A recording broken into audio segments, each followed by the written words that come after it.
owulidde honorable agenda okulondoola Ssente Owero Sittu mu myezi 3 bagenda mu emitwalo 2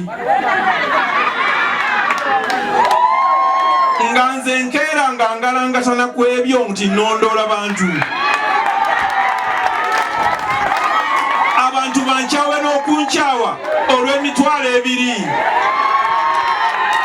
Honorable ekintu bakitereeza okusingako awo bwe kinaba kitambulira mu mbeera tekisobola kutambula nabana abakozi ba gavumenti tugenda kubakyayira ki? Honorable oli awo naawe kennyini ebiri mu Parish Development Model babikubuulirira wano ebimu naawe tobikola ki? Kakati nga bakunyiigira omubaka kino nze neetamulanga abakozi ba gavumenti nze nalondebwa simanyi nti Parish Model weeri naye bweba yaggalangatana bwotyo nga wa mitwalo 2 ewange temujja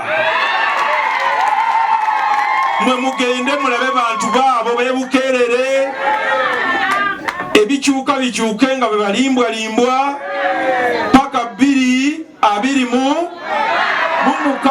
bino bya bululu temutulimbalimba ezo ssente zakuumwa paka kalulu omuntu toyinza mutambuza bujja tutandika Parish Model kati tugenda myaka 2 abakozi ba gavumenti mwami neeri nzijjo basomesa n'abasomesa mulonde ne mulonda mugambe nti zino ssente za 2020 emeka temujja wange sibyagala waka yenajja n'emisoso egijjirako kiraga nti abantu bateekeddwa okuba nga babangufu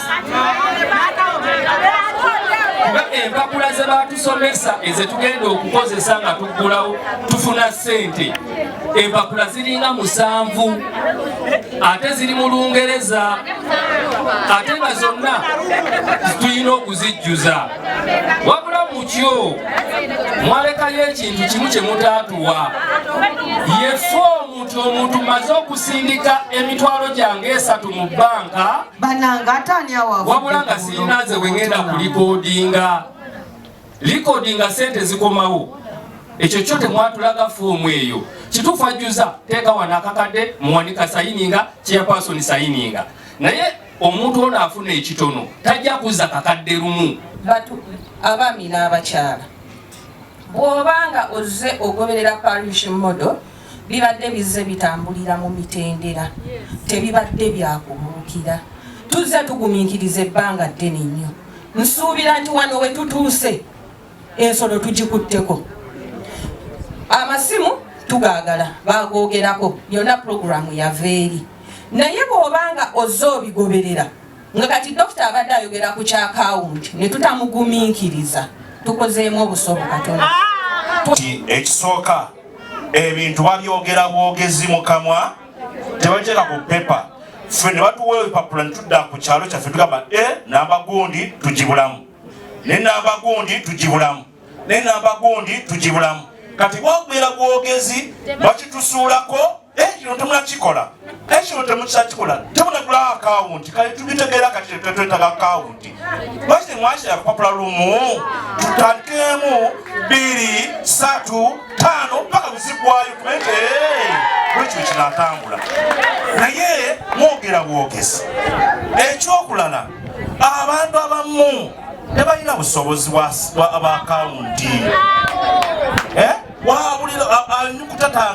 kuteekateeka kutereeza maka ge ayagala 15 zibeezawo maka yatumugulawo akawunti ya mitwalo 3 kitundu ate sibi bifaananyi ate biki kakati bannange mutugambe nga bukyali ekikusobo kyeteekateeka naye kati otusuddeko akati kyetuzaagala ku Mande nina zijjawa ekitaka kiganya kugamba omwami omutalakalo zino za banks zimulaba ba members abali wano zaagala ba customers aba directors be batuukiridde bali abakulira bakalo mutuwe ba customer abo tuwandiike nesi government ekitaddeko kubanga nze nva mu kyalo waliwo abantu batamu ekigambo banka kyekiki ate bazifuna lwaki mukono yo kiki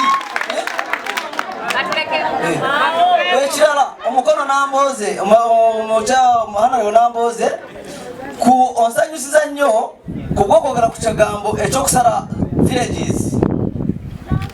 Nze nga Byabitoola Edward ekibuuzo ekyo nakibuuzaako tuli mu lukiiko gwa okutuukiriza abakolifayinze muyite post banka kubanga yegenda ofuna baki bakasitoma.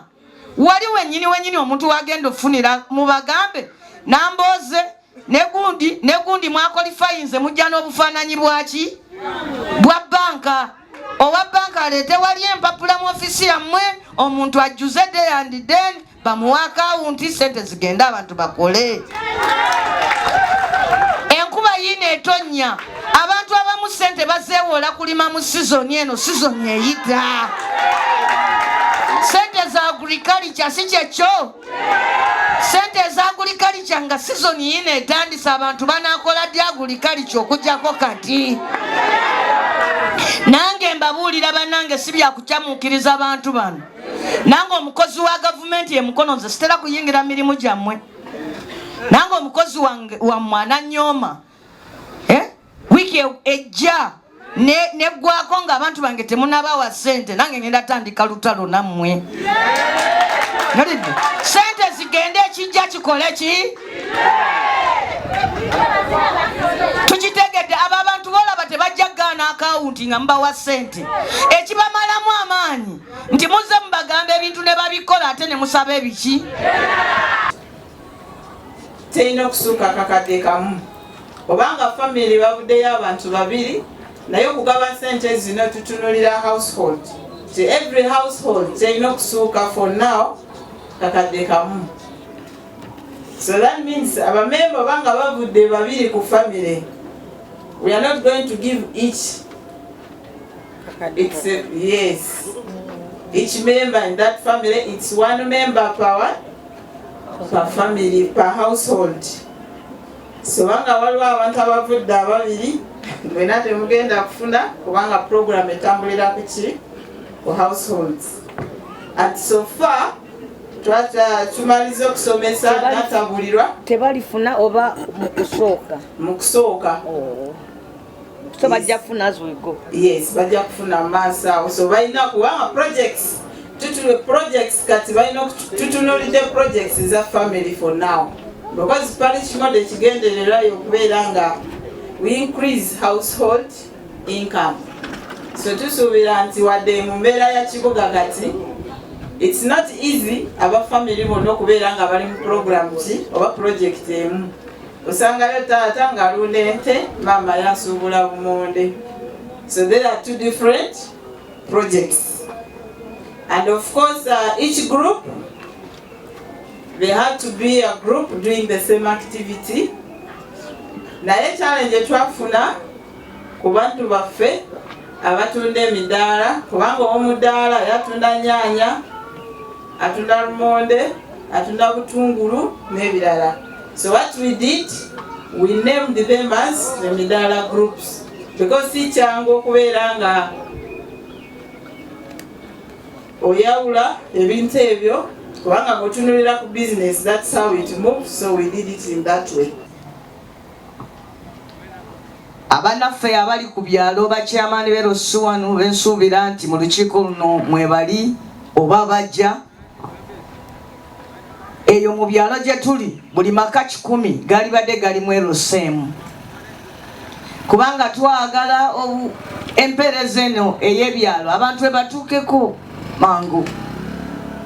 Ate nazzi kuno obwerosuwanu bwannakyewa tewaliwo omuntu kye yalifunye mu kufuga ekyalo ekyenkano mmuluka.